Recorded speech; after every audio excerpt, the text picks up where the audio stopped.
the way that your body and your nervous system are set up to take you from being active to being calm and doing things like digesting and absorbing your food and your nutrients is very elegant. It's very complex, but the bottom line is you can't have optimal digestion and absorption if you are also participating in what we might call the more active, stressful side of life. If your nervous system is focusing on, we all have lives and all sorts of things happen, and or you're at work or you're trying to eat while you're working and doing other things, your nervous system has to choose kind of one direction or the other. The part of your nervous system, parasympathetic part, that allows you maximum digestion and absorption of nutrients, you have to be somewhat calm. You have to be physically centered and calm. And you have to, at all possible costs, not be focusing mentally on many stressful events. Welcome to Nutrition Without Compromise, a podcast brought to you by Orlo Nutrition. We believe that nutrition shouldn't be an either or, that you should never have to sacrifice your morals for your health or that of our home planet. Join natural products veteran Corinna Bellizzi and experts from around the globe as they discuss healthy solutions that are better for you and better for the planet.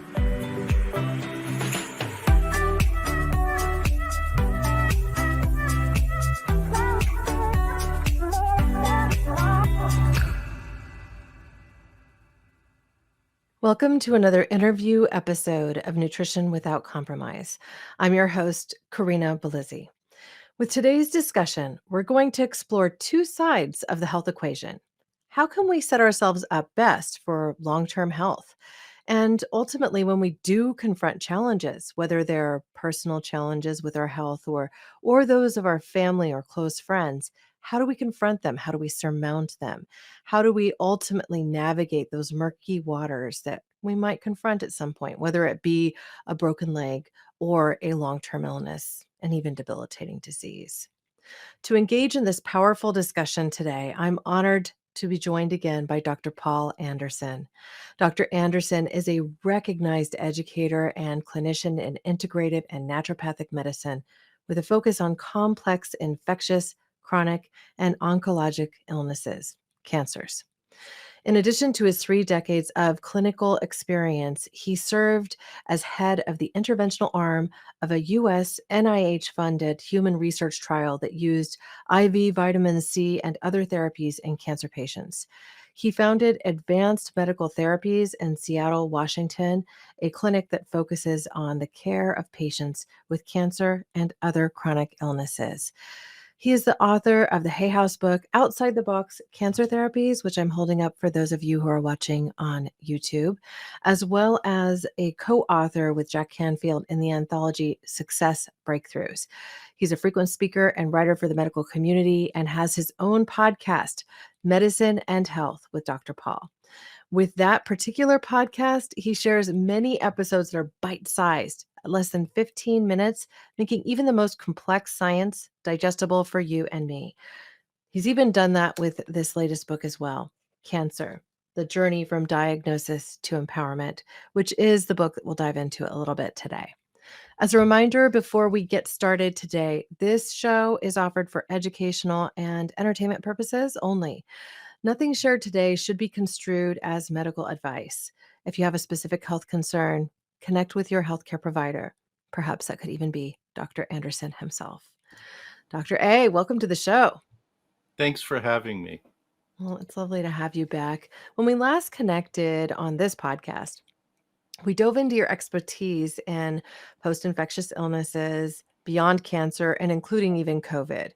But as they say, an ounce of prevention is worth a pound of cure. Mm-hmm. So today I'd like to focus that conversation on those two things. On one hand, let's discuss how we set ourselves up for a long, healthy life. And on the other, what do we do when we confront a real challenge? So how do we set ourselves up for success? What have you seen? Well, you mentioned earlier the two cancer-oriented books, which really have a lot of crossover to a lot of other chronic illnesses.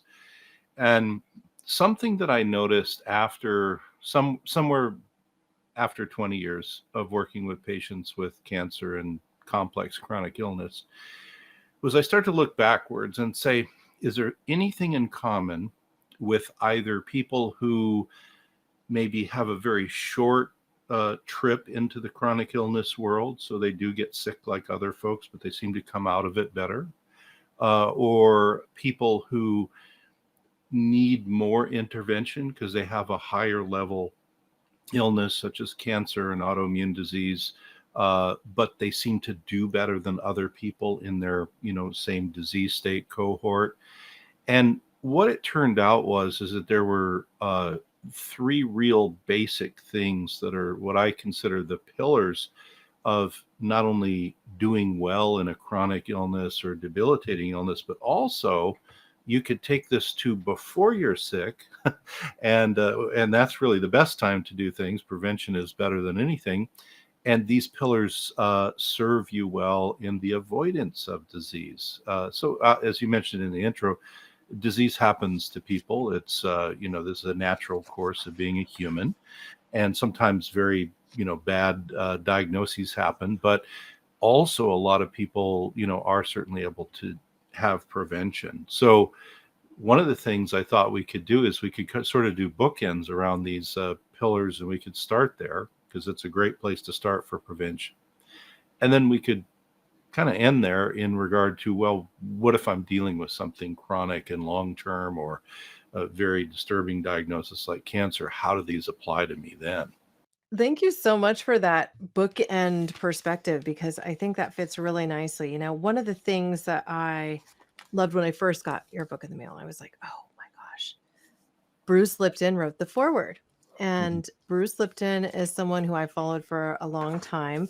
He wrote a book called The Biology of Belief. And that connects very nicely to kind of how you've constructed this book because you have two very different perspectives that are offered. A cancer patient who is diagnosed but moves into acceptance and a positive attitude almost out the gates, whereas the other who happens to be an MD is basically fighting the diagnosis and a little bit of a grump about it and leaning into, oh, well, I know what this means and this is dire and therefore, what good can I really do about it type thing. And so there's resistance to even the possibility of emergence from cancer, resistance to having a positive attitude about their daily life from that point forward. And that it therefore seems to affect their outcome along the way, not only in their daily enjoyment of life, but also perhaps in how they respond to treatment. Mm-hmm.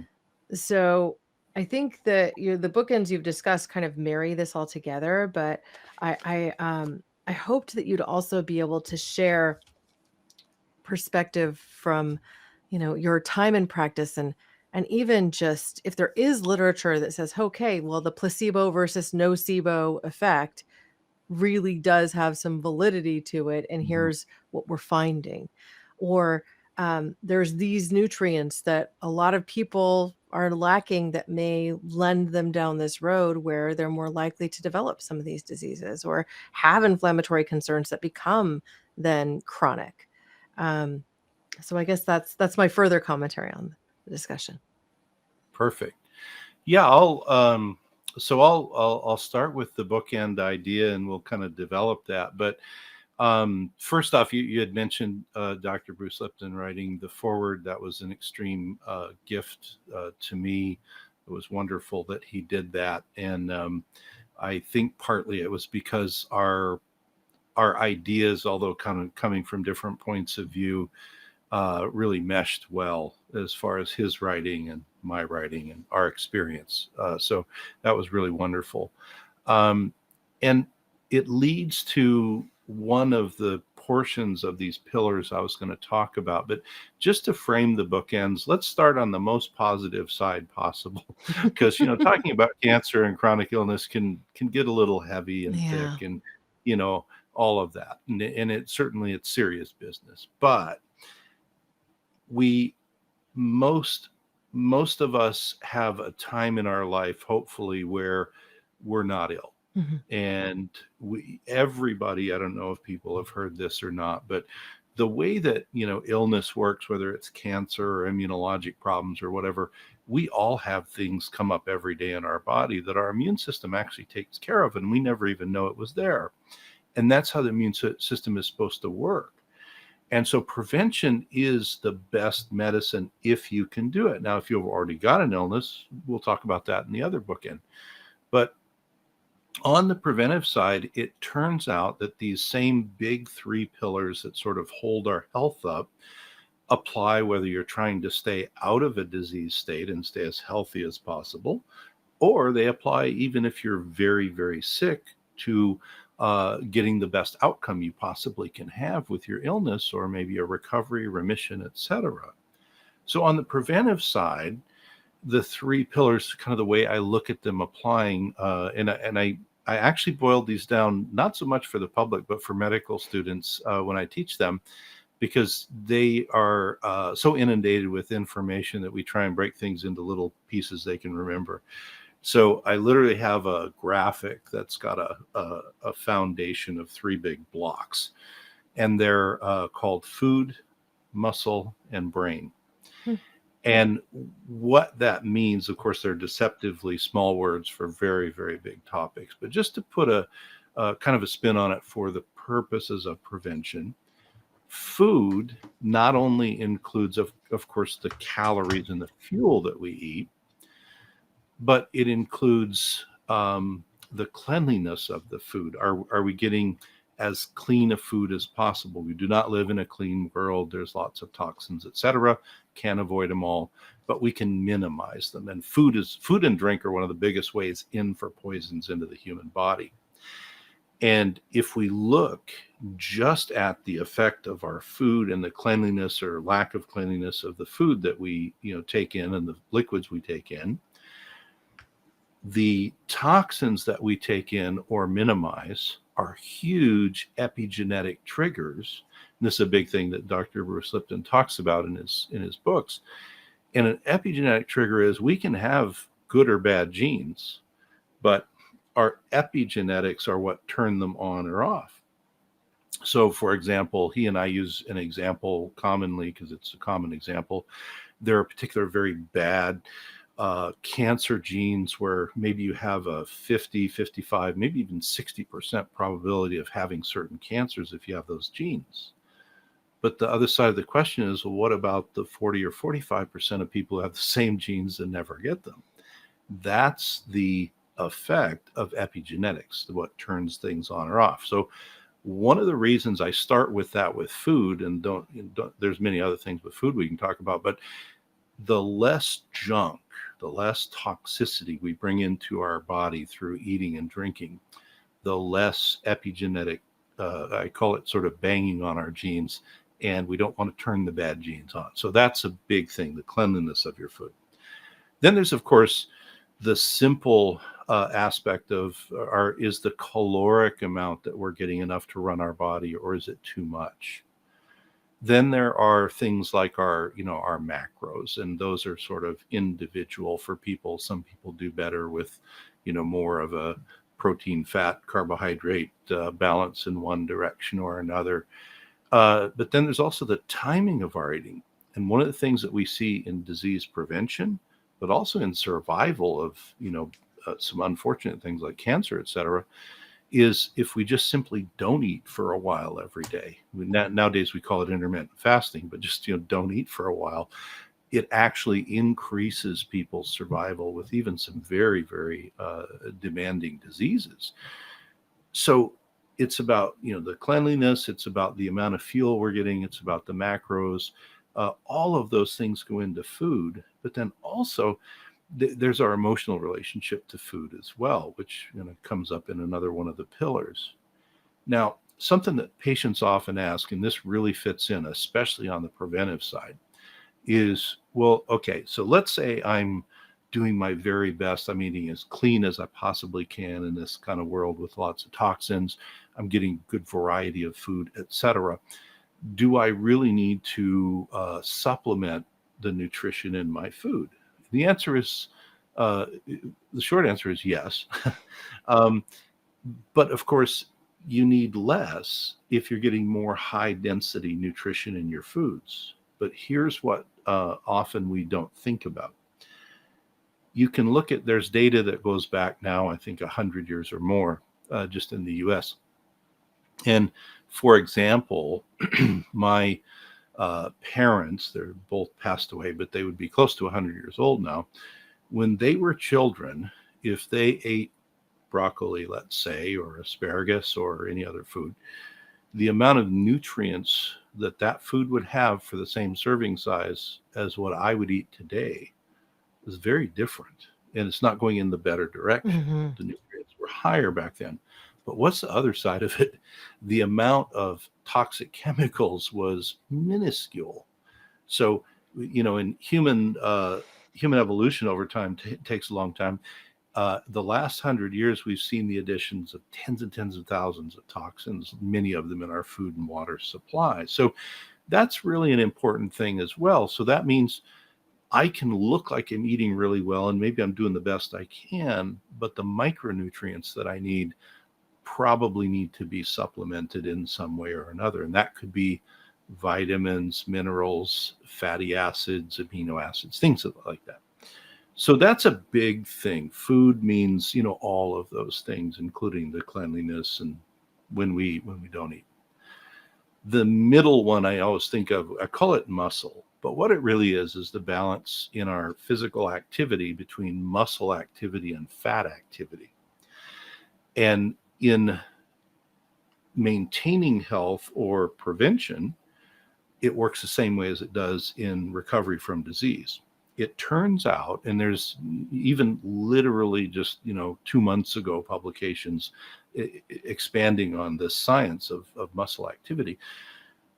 When your muscles work, and you don't have to become a marathon runner or anything like that. You just have to use your physical body a little bit.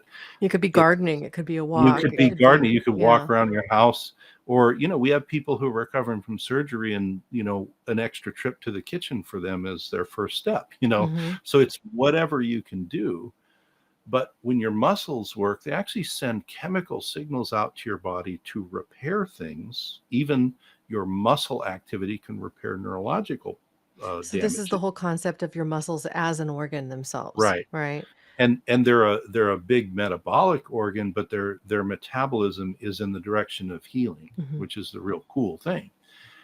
If you become very sedentary and the muscles are minimized, but there's a lot of fat content, fat metabolism is actually, it's the opposite. It's not healing, it's inflammatory, and it keeps you sick. Mm-hmm. Okay.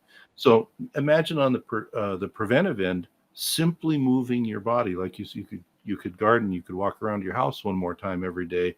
It doesn't matter where you start, just so you start. And the other real cool thing is you could be, maybe you've had a bad number of years, you've gained some weight, things just didn't go well. And you can start where you're at. And if you simply just use your muscles a little bit more every week or two, it'll turn on the same healing types of chemistry. So that's what I mean by muscle is you don't have to become, an Iron Man or woman. You can do it by just a little bit more activity. And then brain really is, I break it down to two directions.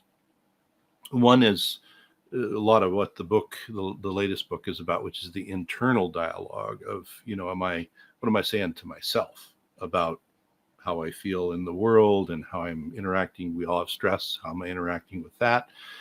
All of those things. Mm-hmm. But then there's also the exterior world coming in. None of us live in a bubble.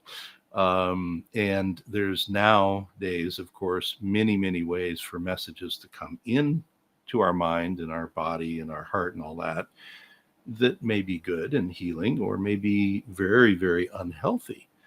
And so if we have this combination on the brain end of the pillars, where the talk I'm giving myself is not so positive, not so healing, not so focused, etc., And then the things I'm allowing to come in through my ears or the people I'm around or all of the above are also very negative.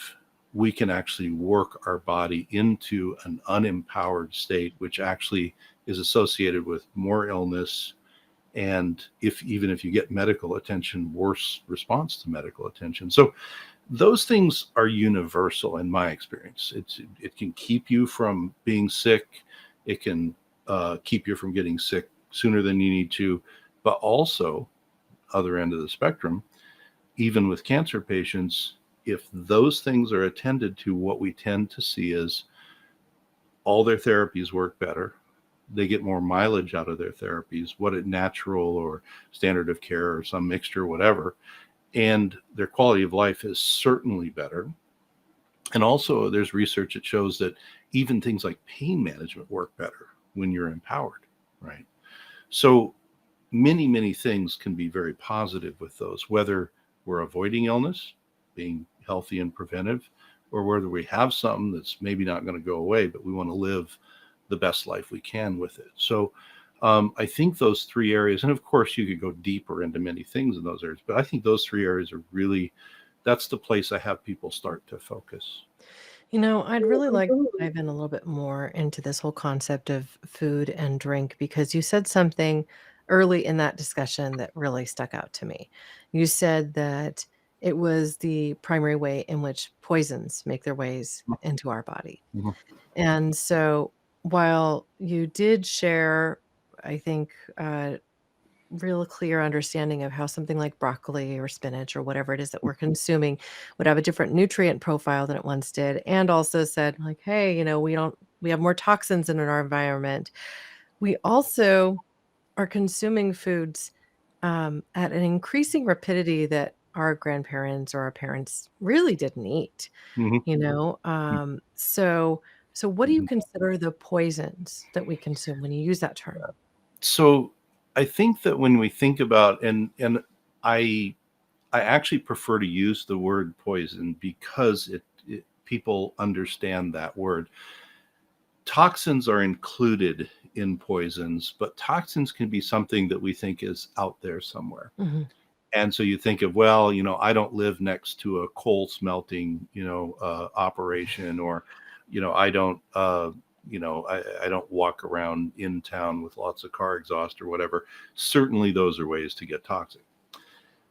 But what we what we sometimes miss, and you were alluding to this, is the poison that comes in through food can be on a bunch of levels. Some of it is as simple as eating too much of something I don't need is actually poisonous to me. It actually feeds some of that bad metabolism.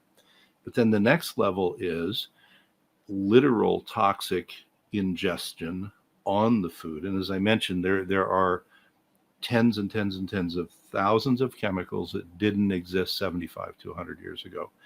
And many of them wind up on our food, even organic food. There's less on it, but they're still.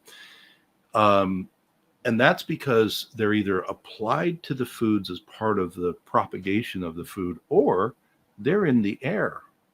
And then they either come out of the air just through airborne activity or through the rain. It gets on our crops or gets on the stuff that the animal we eat, eats. And so the toxins are not just pesticides and herbicides, which are horrible, but they're everything else that's in the world. And as I said, there's no clean place in the world left. There's that ship has sailed. So we've got, sort of the self-poisoning thing, and maybe I'm eating too many calories or too much of something I shouldn't eat, which could include allergens and sensitivities. Then we've got this layer of chemistry that might be directly applied to the food, or it might just be there incidentally because it's in that environment. None of those are good for us. And so literally, we eat somewhere between 1 and 3 or 4 times a day usually, and every time that stuff goes in, it carries poison in. But then there's another layer, which you mentioned a little bit. Um, Things such as modern farming and propagation. There are grains, for example, that didn't exist, 40, 50, 60 years ago. the grain products that I ate as a child, totally different than the ones we have now. The grain products that my parents ate as children, certainly unrecognizable now for the most part. So again, we look at, well, we kind of have this macro view of, human nutrition.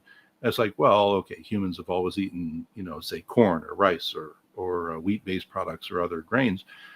Yeah, but not that long ago, generation 2 or 3, depending on your age, those uh, those food products were not even the same as they are now. We have things. There's certain chemical trade names I'm always careful about not saying, but we now have grains, and we have other stuff that we grow that are propagated to be ready for certain types of pesticide or herbicide chemicals to be taken up into them. So it's like you can't separate that. Mm-hmm. Okay? So that's going into us. Well, then you think about, well, gosh, that's sort of a downer to think about, but it's a whole other layer of ways to poison, a human. And really what that gets to is you got, toxicity and poisoning has direct effects, like it messes with your enzymes and your hormones and all the stuff that makes us run correctly, but also, maybe even more scary, it's that epigenetic signal we don't want from the toxin that can literally go in, and a gene that might be a nasty gene, but it's quiet, can be turned on. Mm-hmm. And that's where some disease comes from. So it's complicated. There's no way to eliminate all of that. But also, I think that a lot of times it's such a negative thing to think about, because I just, went and told you, the world's so, so toxic. You can get really defeated thinking about it. Yeah. But there's many things you can do to minimize. Minimizing is the thing you want to go for there. So I'll give a few examples for people just so that they can kind of center this concept into their thinking.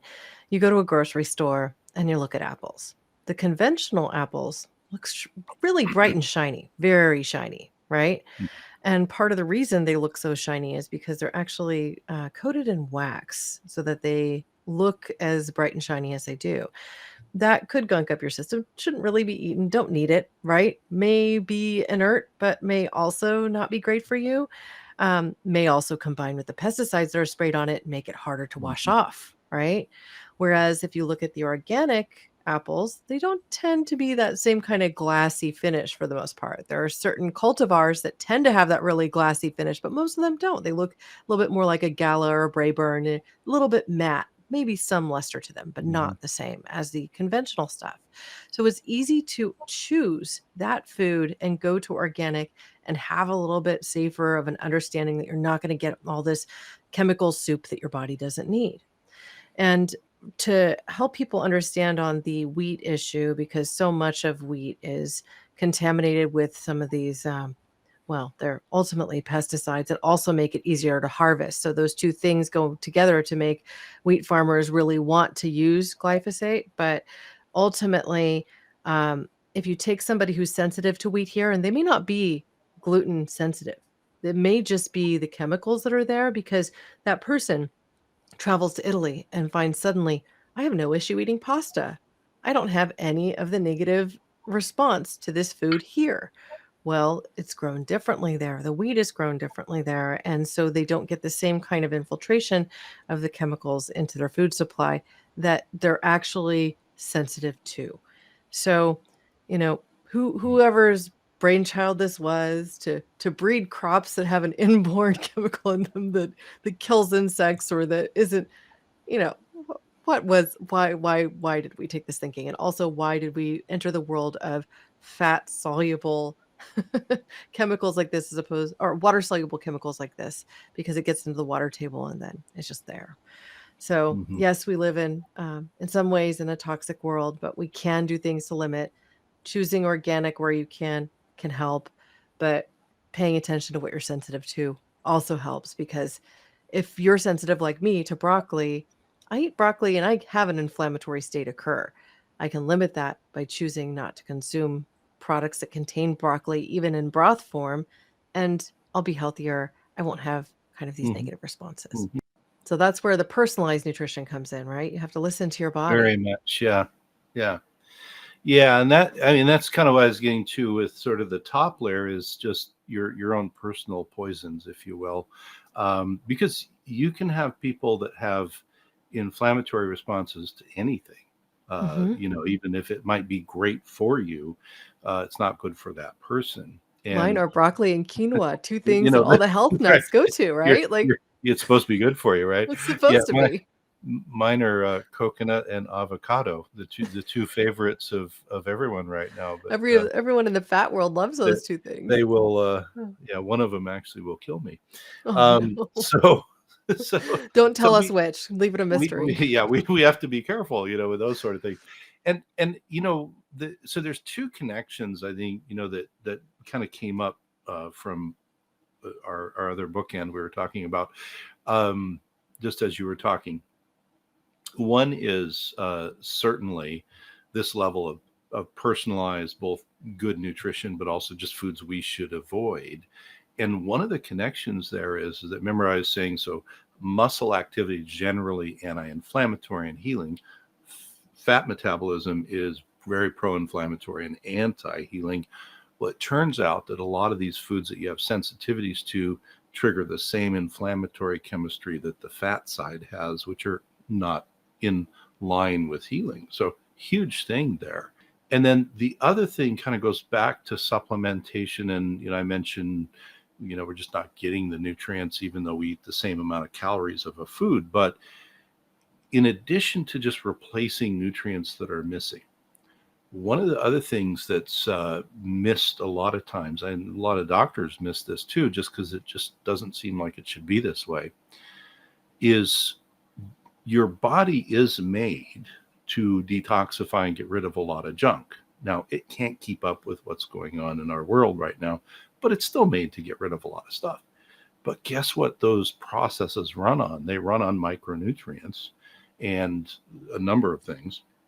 And so, if on one hand we're getting less micronutrients and more toxicity, and then our poor detoxification systems are sitting there saying, well, I've got more work to do, but I need 4 times as much micronutrition as I would have 100 years ago to operate. You literally run out of gas in your detoxification, then your body pushes the toxins into fat cells, et cetera, et cetera.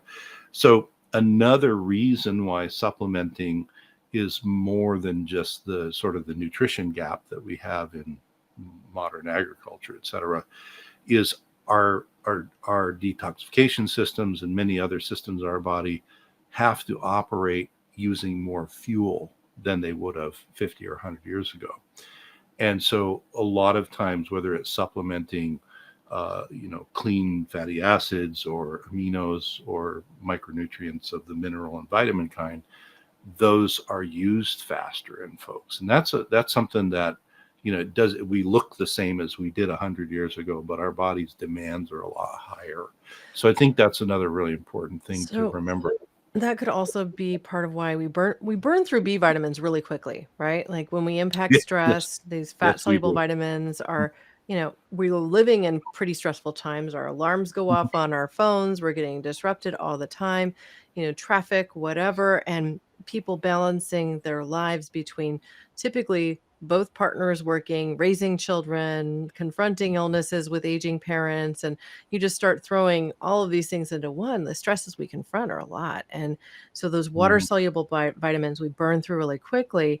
And we're not mhm, necessarily, even when we supplement with them, getting them in the most bioavailable form. We may have inborn insufficiencies like this MTHFR issue in our genes, which impact our ability to absorb them from, these more let's just say USP vitamin sources that are cheap and easy to take mhm, over the counter. So getting those nutrients from foods or from supplements that have the most bioavailable form is better, but often they cost a little bit more. Or mhm, let's say it's diametrically opposed to your eating style or eating choices. If you're vegan, it's really hard to get enough vitamin B12 and other B vitamins as well.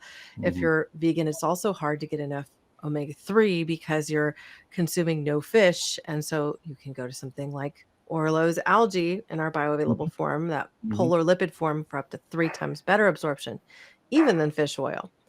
So bioavailability is important. And with Orlo, what we're working to do is really make sure that we provide nutrients in the most bioavailable form so that people get more out of them. Now, I know that there are a variety of tests that people can take to, measure their health and ultimately even discover if they have some of these issues absorbing nutrients, like if they have this MTHFR gene, or if they are, in my case, I have one representation of ApoE, 4, which Mhm. means I have an increased risk for Alzheimer's and mental decline later in life. Also means that I am less capable of integrating plant-sourced omega-3s into my tissues, and may even have a hard time absorbing omega-3s from something like fish oil. So enter polar lipids, part of the solution, and I'm able to manage my health that way. I'm able to take a test now and then, like this omega-3 index test, to verify my levels of omega-3s and then make adjustments from there.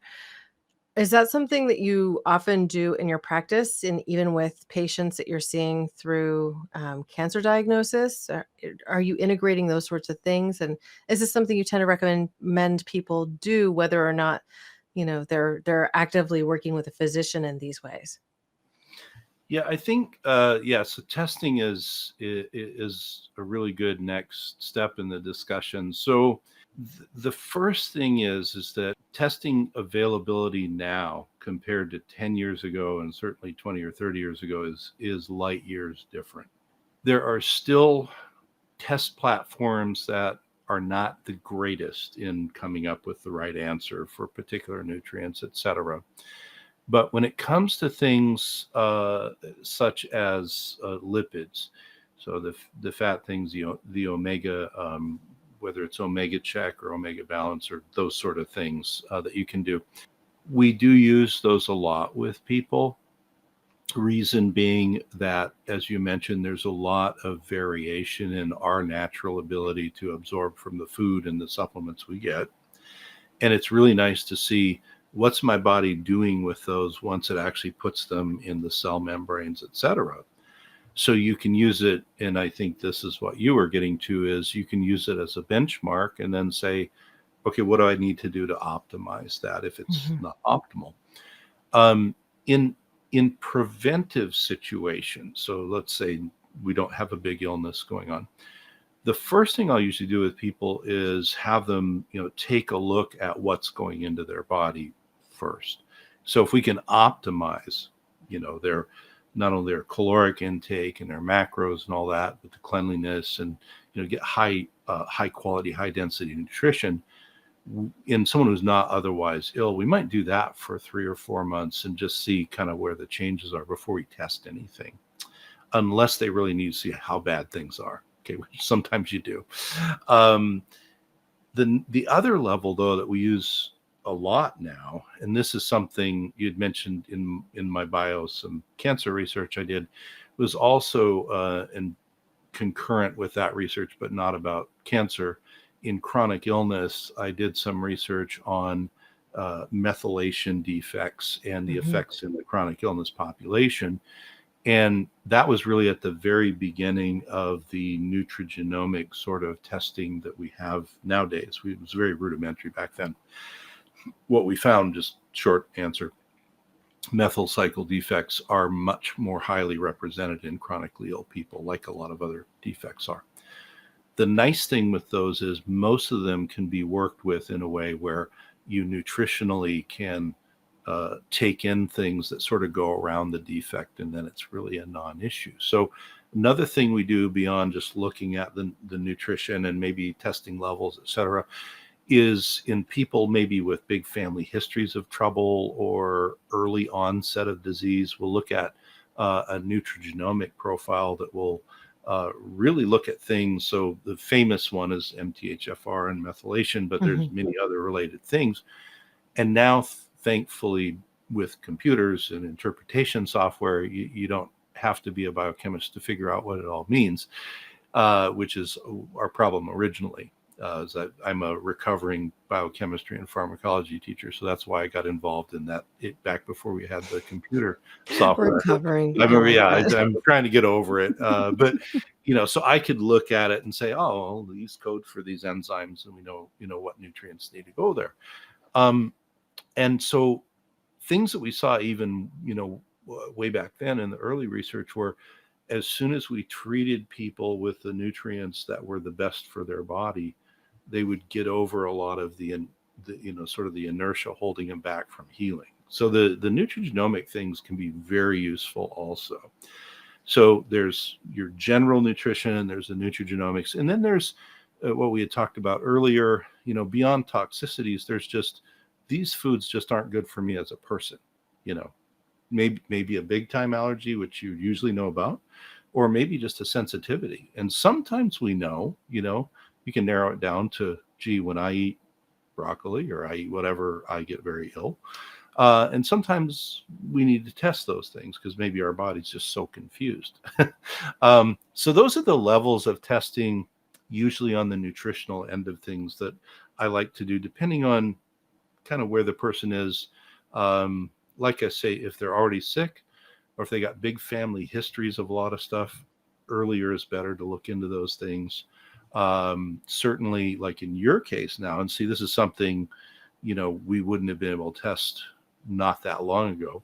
If you have an ApoE, one or two alleles there, especially in the 4 series, associated with lots of, fat metabolism issues, et cetera, you can do many things that are proactive, as you were mentioning, so you don't develop all those problems. Well, if I look and I see, mom and maybe grandpa and a couple others all had, kind of early onset of cardiovascular problems or dementia or whatever, even if you're 20 years old, I'm going to say, let's look at these things, because if we start to make nutritional augments when you're 20, your body, again, this is an epigenetic signal. If I don't turn it on all the time with the diet that's not appropriate for me, I can keep it quiet. I don't have to go the route, that grandpa went or whatever.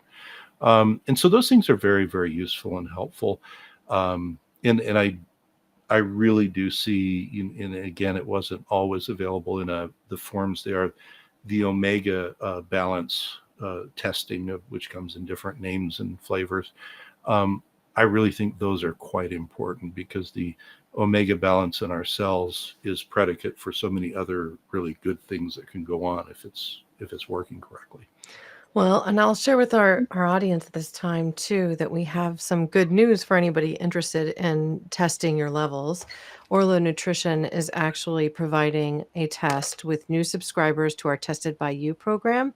And this is a cost that we're absorbing. Each of these tests costs $50. And so when you subscribe to Tested by You, we give you one kit to check your baseline, and then one more kit after 4 months of supplementation, so you can see where you're at and then make adjustments from there as necessary. Now, I made a shift personally to not consuming fish after being an avid fish consumer for a long, long time. And, I love fish. I love eating it, but I also like the fish that is higher on the food chain most.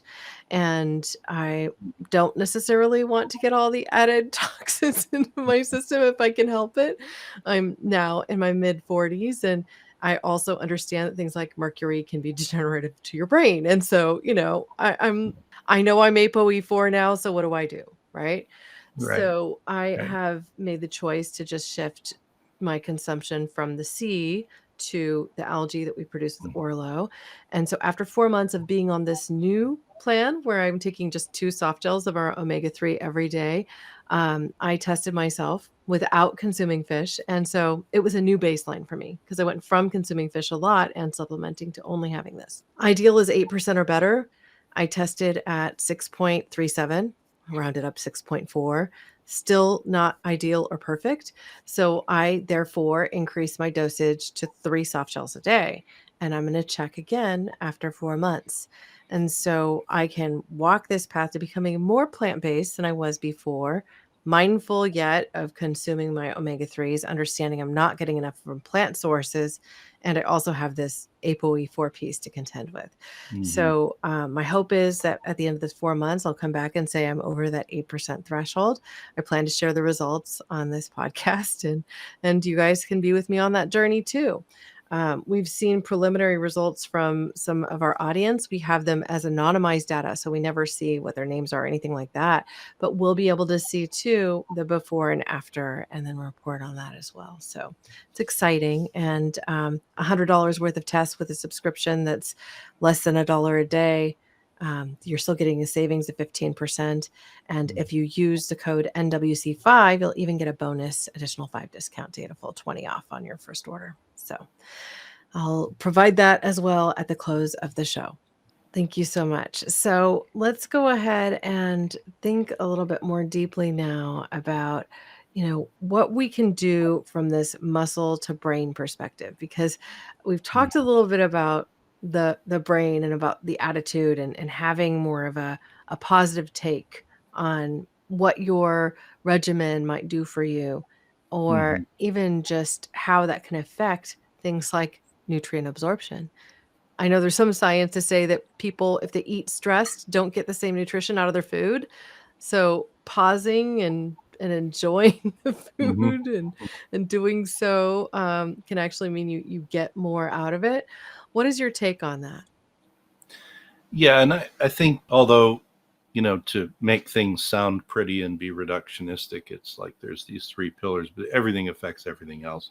The way that your body and your nervous system are set up to take you from being active to being calm and doing things like digesting and absorbing your food and your nutrients is very elegant. It's very complex, but the bottom line is you can't have optimal digestion and absorption if you are also participating in what we might call the more active, stressful side of life.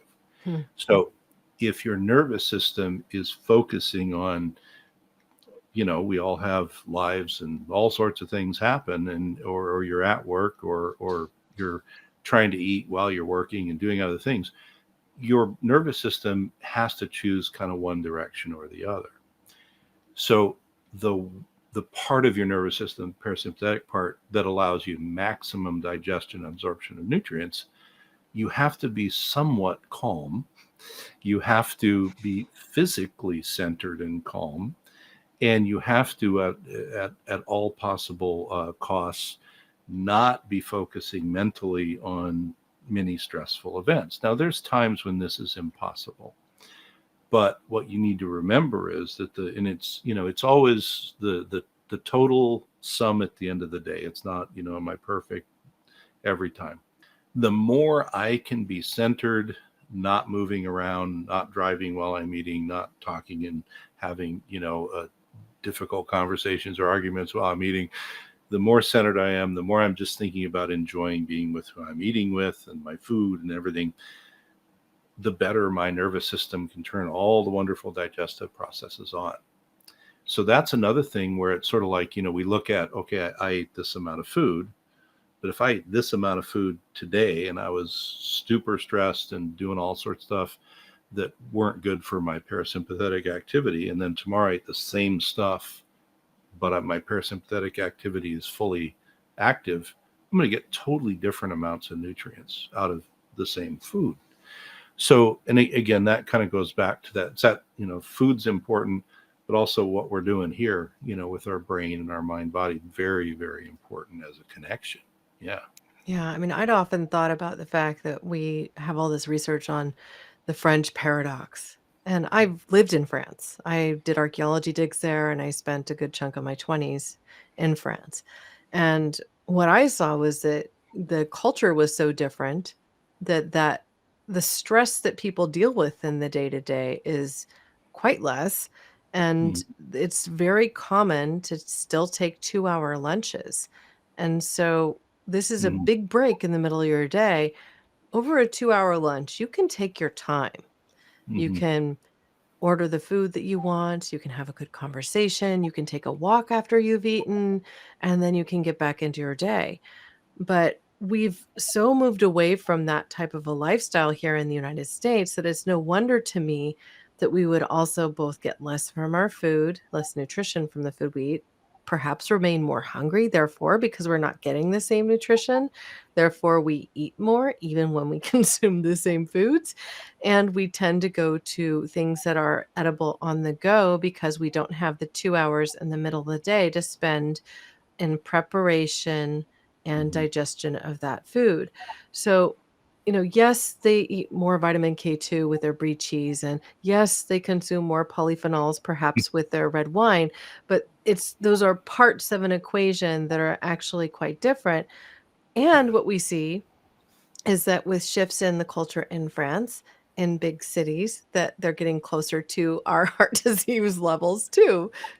Perhaps the stress equation is part of that as well. Yeah. Yeah, I think, it's never one thing, but I think uh, stress eating it's as bad for you as toxic food, or Mm. any other thing, because our bodies just are not made to digest and absorb under those conditions. So that is it's a very, very important thing. Yeah. So I think what I'm taking away from today's discussion is multiple fold. One is that food in the right amounts and the right balance can be nourishing, but that we should avoid the poisons. And the poisons can even mean overconsumption of something that triggers our system. Now, that could be if we're eating too much on the go food, then maybe we're getting too many processed carbohydrates and sugars. Maybe we're getting way too much salt.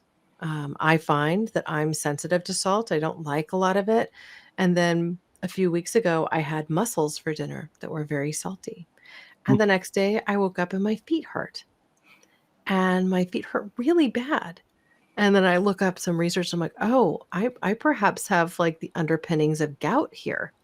And this Mhm. salty seafood, mussels, which, yes, they are a seafood, but they're low in omega 3s. They are not like a very great source of that type of nutrition. They triggered my body in a way that I didn't anticipate. And I'm just now emerging from that after really reducing my consumption of salt in other ways and drinking a lot more water and then consuming some foods like cherries to help drop my acid levels so that the pain in my feet subsides.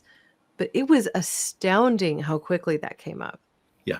And perhaps that's also genetic related, but, maybe there was something to me not liking super salty foods all along, and that I have some underlying thing that I should pay attention to there as well. So, Hmm. pay attention to the foods you eat, don't Yeah. eat too much of certain things that may be triggering for you. See how your body responds, get physically active, which doesn't seem like it's crazy talk, like we all need to be a little bit more active, that's good. Um, and then when we are making choices about our daily lives, that we need to allow space for ourselves to keep in a positive attitude and try to reduce stresses, focus on eating when we're eating and not five different things at the same time. Work in some relaxation. I'm sure you would add restful sleep to the equation. Yeah, and that, the things like sleep, etc., go with all of those pillars. So obviously there's a huge component of sleep that's related to our mind and our neurochemistry, but also there's a huge amount of appropriate and also just good quality sleep that's related to your muscles being active as well, and also related to the food you're taking in. So it's really like sleep is sort of like the cap at the end of the day on all Mm. those things to reset you for the next day. And so I think that, as I say, we're being a little reductionistic to divide them up because they all talk to each other. But the better we can do in those areas, the better our body will respond no matter what's wrong with us. Wow. Well, thank you so much for your time today. I would like to know if you have any closing thoughts you'd like to bring to our audience, or if there's a question I haven't asked that you'd like to address, we could ask and answer it. Well, I mean, these topics, of course, we could talk about for days because there's so many facets to it. I think one theme that, we've both gotten at, but I just want to take a moment and maybe in a parasympathetic way restate it. And that is that your body will often try very hard to tell you something that either you should do or you shouldn't do. And when it comes to food, a lot of times the cleaner our diet gets and the healthier we are, the quicker those messages come in. So, for example, if let's say you had an extremely, high toxic diet, over caloric intake, all those things, you might not notice that connection to eating mussels because Mm. it would be in the mix of all the other junk that's going on, right? So it's really, really good, kind of goes along with calming down and eating and noticing what you're eating and liking it and all that. But also saying, gee, every time I have these things, something's not right about it. And Mhm. a lot of times, we can maybe do some, cause and effect, remove some things and say, gee, I do feel better, and it can be at any level. I mean, I remember long time ago, let's say, but before I was so into all these things, getting so tired on my commute home, and Mm. then realizing that it was actually what I was eating for lunch. I mean, it'd be okay, and then about the commute home, it's like Oh, I don't need to go to sleep, but you I'm were on the driving. other side of that You know, glucose spike. and then so I started to look, and then I started to do some biofeedback with checking my blood sugar, and I thought, oh well, dummy, yes, it's you're eating the wrong way. Just things like that. Your body really is trying to talk to you. And what I'll tell patients is that our body speaks a very elegant language, but it doesn't use words. It uses feelings and symptoms and, shifts in the way that we feel. And that could be gut things, but it could also be I'm more anxious, or I'm more tired, or or I'm achy, or whatever. So I really think that listening to our body is very, very important. And we both brought that up, but it's your body really can guide you through a whole bunch of things. And I think the other thing is, it's really easy to kind of get down and negative, thinking about, gosh, we do live in a toxic world, and it's way more toxic than even 100 years ago, and we've got these food issues and all that. But there's so many things. We all have our own agency, and there's so many things we can do just to do a little bit better every day with that. Anything you do will be positive and will be helpful. So, just trying to do a little bit better every day, trying to change your habits, etc. Can't happen overnight for most people, but everybody can do it. So I think we really I would like to end on a positive note that way. Well, thank you so much for that. I certainly have appreciated it. And I think the story that we've told today has hopefully helped people to get a greater understanding of how they can approach their long term health care, whether that be a disease they're confronting or just working to ratchet up and optimize their everyday health. So, thank you so much for joining me today. Thank you very much. To find out more about Dr. Paul Anderson, visit Dr. A Now. That's DRANOW.com. And check out his podcast on Apple Podcasts or wherever you listen. It's called Medicine and Health with Dr. Paul. I'll be sure to include links to both with show notes and in our expanded blog at orlonutrition.com. So I want to remind everyone too again today, I picked up this book. We have it here, Cancer, The Journey from Diagnosis to Empowerment. If you've ever confronted cancer or have anybody in your life who has, I encourage you to pick it up and read it. It's written in story format, so you really do get to dive deeply into two very different perspectives of what it is like to confront a debilitating disease like that and how you might best guide somebody who's also handling those challenges. Now, I did mention as well during this episode that we're running this Tested by You campaign where you can qualify to get 2 tests of the omega 3 index kit. This is a third party test. It's simple to take, it's a simple blood spot analysis. You just register for the kit online, you put your little blood spot on the card, mail it in, and in 10 days or less, you're going to receive your results via email. And then again, after your 4th month, you'll receive a second test so you can verify what your supplementation has done for you from baseline to after 4 months, and then make any other adjustments from there to manage your health that you need to. Use the code NWC5 at checkout for this particular Tested by You program, and you'll get an extra 5% off at checkout. This is a $100 value for the test, so it's a really incredible resource. If you've ever thought about, I need to supplement with omega-3s, there's really no reason to delay. Now, I want to thank all of you for joining me and for this lively discussion. I hope you'll join me as I say my parting words and take a sip of my coffee. Here's to your health. Thanks for listening to Nutrition Without Compromise. To make sure you never miss an episode, subscribe, rate, and review wherever you listen to podcasts. If you'd like to learn more, visit orlonutrition.com and join our mailing list. You'll gain access to complete show notes, features, and informative blogs, because nutrition shouldn't be an either or.